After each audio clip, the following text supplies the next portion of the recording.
قرآن کہہ رہا ہے وَمِنَ اللَّيْلِ فَتَهَجَّدْ بِهِ نَافِلَةً لَكَ، رات میں آپ تہجد پڑھیں آپ کے لیے نفل ہے. تو یہاں نفل سے مراد وہ نفل نہیں ہے، نافل کا اضافی چیز ہے.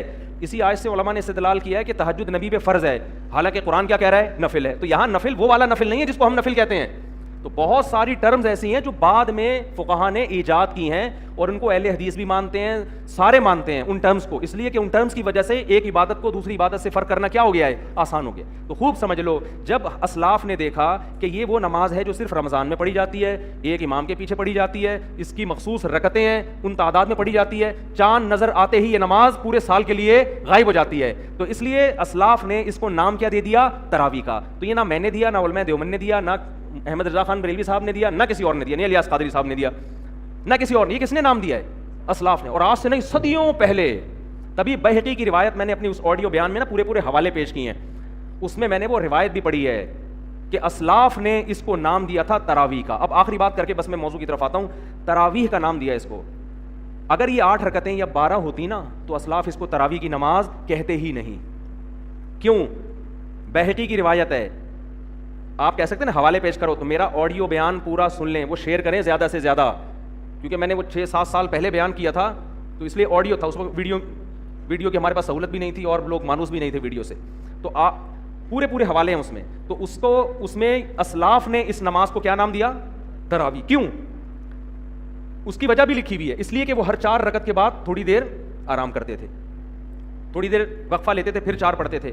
اب قطع نظر اس سے کہ وہ وقفہ سنت ہے یا نہیں، یہ ایک الگ بحث ہے، ہمیں اس پر اصرار نہیں ہے کہ آپ اس کو سنت کہیں، لیکن اس نام سے پتہ چلتا ہے کہ 4 رکعتوں کو ایک ترویحہ کہا گیا تھا. عربی میں 2 کے لیے الگ صیغہ ہوتا ہے اور جمع کے لیے بولو الگ صیغہ. تو 4 رکعتوں کو جب ترویحتن کہا گیا تو 8 رکعتوں کو ترویحتین کہا جائے گا، تراویح بولو نہیں کہا جائے گا. اس سے پتہ چلتا ہے کہ اسلاف کے دور میں کوئی ایک مسجد بھی ایسی نہیں تھی جہاں 8 یا 10 رکعتیں، کیونکہ 10 رکعتوں کو بھی تراویح نہیں کہہ سکتے.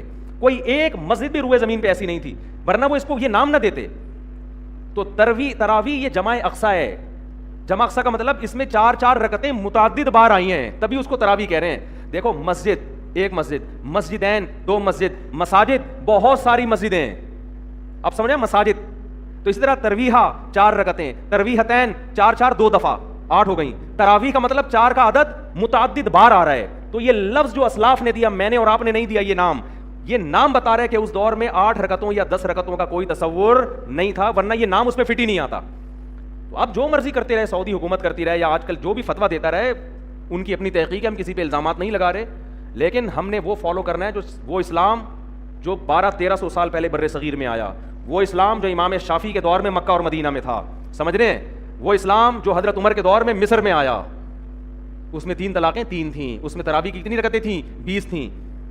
تو آج جو تحقیقات کے نام پہ ہو رہا ہے، تو بھائی، اور اسی وقت پوری امت، امام بخاری نے روایت پیش کی ہے، ایک خاتون کا حوالہ دیا ہے تابعیہ سے کہ جو مردوں کی طرح نماز پڑھتی تھیں. اس کا مطلب ان کے علاوہ جتنی بھی تھیں وہ نماز کیسے پڑھتی تھیں؟ عورتوں کی طرح. وہی نماز مصر میں بھی گئی ہے، وہی ہندوستان میں بھی گئی ہے، وہی عرب میں بھی گئی ہے.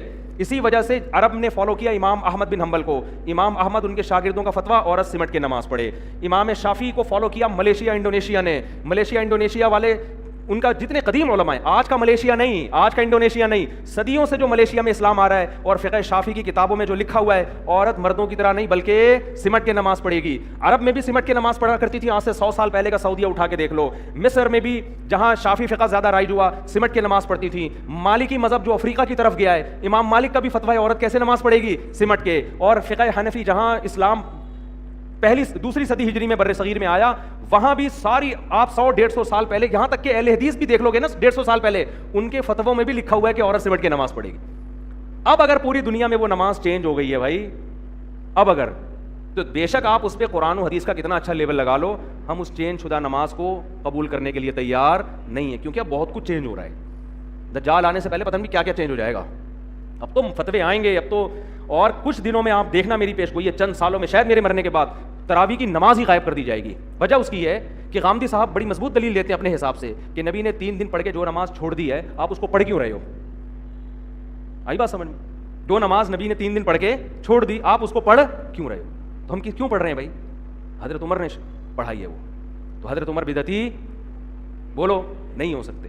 تو دین میں قرآن و سنت کے ساتھ صحابہ اور اسلاف کو مرج کرنا پڑے گا. اگر آپ نے صرف قرآن کی بات کی تو بھی گمراہ, صرف قرآن اور حدیث کی بات کی تو بھی گمراہ. قرآن, حدیث اور اسلاف اس کے ساتھ ملانے پڑیں گے. اور اسلاف کا مطلب سلفی نام رکھ لینا کافی نہیں ہے, اسلاف کے فتووں کو فالو کرنا پڑے گا. آج جتنے سلفی میں نے دیکھے 3 طلاق کو ایک کہتے ہیں. قرآن میرے ہاتھ میں, اللہ کی قسم اٹھا کے کہتا ہوں, اسلاف سے ایک ضعیف سند سے دکھا دو واضح ہو کہ رخصتی کے بعد 3 طلاقوں کو کسی نے واضح لفظوں میں ایک قرار دیا ہے. اسلاف سے ایک روایت دکھا دو, میں مان لوں گا. نام ہمارا سلفی نہیں ہے, لیکن ہم 3 طلاق کو جب 3 کہتے ہیں تو سارے اسلاف ہمارے ساتھ ہیں. جب ہم 20 رکعتوں کو 20 کہتے ہیں, آپ کو 99% اسلاف ہمارے ساتھ میں نظر آئیں گے. ناموں میں کچھ نہیں رکھا, نہ دیوبندی نام نہ بریلوی نام. آپ نے یہ نہیں دیکھنا کہ دیوبندی کیا کہہ رہا ہے, بریلوی کیا کہہ رہا ہے. آپ نے دیکھنا ہے کہ قرآن و سنت کی وہ تشریح جو صحابہ اور تابعین نے کی ہے وہ کون پیش کر رہا ہے, اور قرآن و سنت کی وہ تشریح جو 15ویں صدی کے مولوی کہہ رہے ہیں وہ کون پیش کر رہا ہے. وہ تشریح جو صدیوں سے چلی آ رہی ہے میں اس کو مانوں گا. وہ تشریح جو آج مارکیٹ میں آ رہی ہے, کتنا ہی اچھا اور خوبصورت لیبل لگا لو, ہم اس کو ایکسیپٹ کرنے کے لیے تیار نہیں ہیں. سمجھتے ہو کہ نہیں سمجھتے؟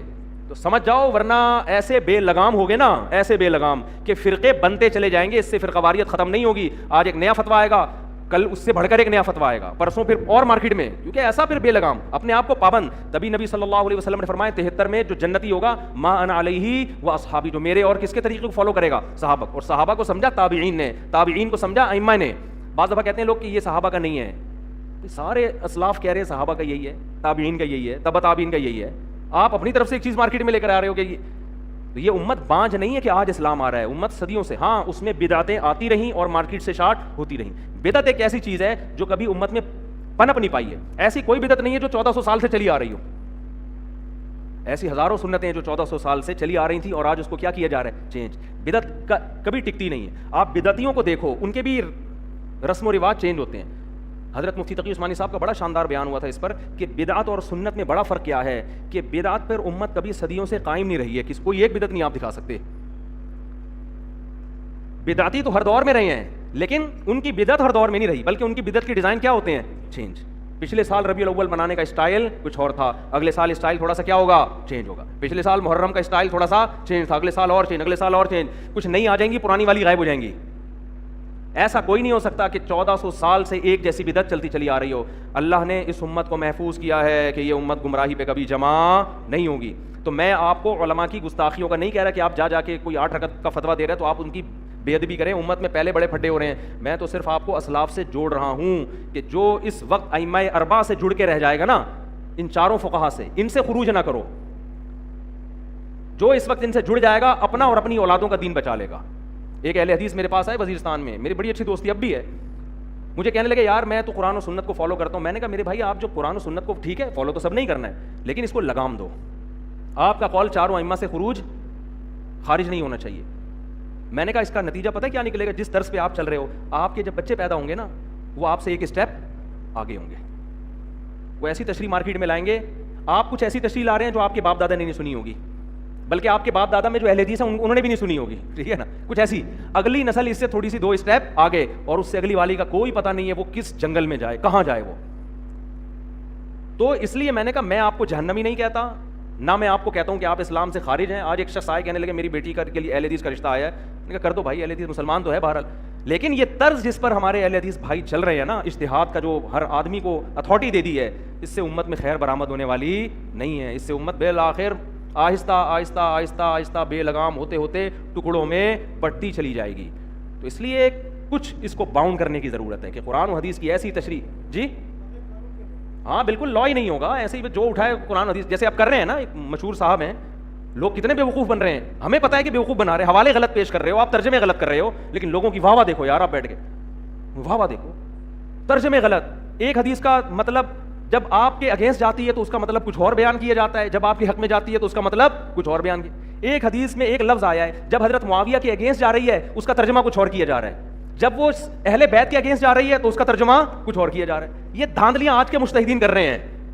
اس لیے حضرت عبداللہ بن مسعود رضی اللہ تعالیٰ عنہ کا قول ہے, من کان منکم مستنن فلیستن بمن قد مات فإن الحی لا یؤمن علیہ الفتنہ. جو تم میں فالو کر رہے پچھلوں کو فالو کرے, آج کے لوگوں پر اعتماد نہیں کیا جا سکتا. سمجھتے ہو؟